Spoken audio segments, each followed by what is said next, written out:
یسوع مسیح کے عظیم جلالی اور القادر نام میں آپ سب بہنوں اور بھائیوں کی سلامتی ہو۔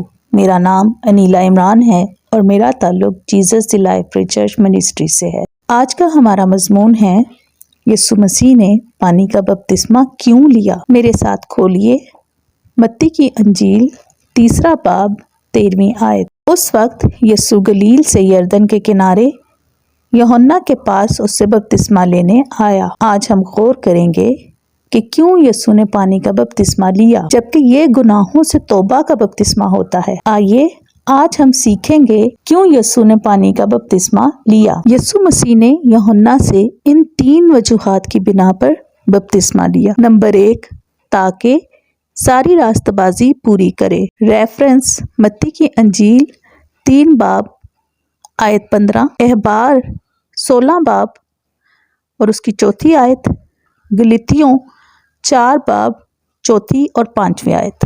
پانی کے بپتسمہ کے وسیلے سے یسوع نے لوگوں میں کھڑے ہو کر اعلانیہ واضح کیا کہ اسے خدا کے مقاصد کے لیے الگ کیا گیا ہے اور وہ خدا کے تمام تقاضوں کو پورا کرنے کے لیے تیار ہے۔ نمبر 2، تاکہ وہ اپنے آپ کو گناہ گاروں کے مماثل کرے۔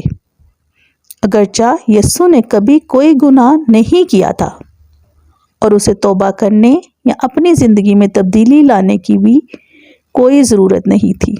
ریفرنس 2 کرنتھیوں 5 باب 21 آیت، 1 پطرس 2 باب 24 آیت۔ نمبر 3، اپنے آپ کو خدا کی نئی تحریک کے ساتھ وابستہ کرنے کے لیے، جو ہر ایک کو توبہ کے لیے، اگر وہ خدا کی روحانی بادشاہی کا حصہ بننا چاہے، اپنی روشوں سے پھرنے، یسوع مسیح کو قبول کرنے اور خدا کی پیروی کرنے کے لیے بلا رہی تھی۔ خدا آسمانی باپ آپ سب کو آج کے کلام کے وسیلے سے برکت دے۔